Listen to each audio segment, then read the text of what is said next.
खाद्यान्न बाली खाद्यान्न बाली खाद्यान्न प्रमुख 5 वटा चाहिँ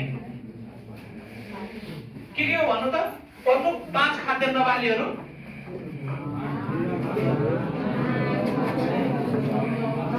धान अनि मकै अनि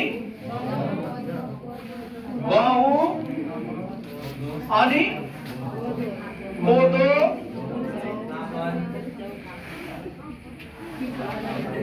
अनि जौ अनि फापर। यसलाई सम्झिनलाई ट्रिक सम्झिनु है। हाम्रो चाहिँ नजिकको धाम कुन छ यसको ट्रिक के छ भने धाम गएको धाम भनेको जस्तो जनकपुर धाम सम्झिन्छौँ किन हामीले धाम गएको कहाँ गएको रे धाम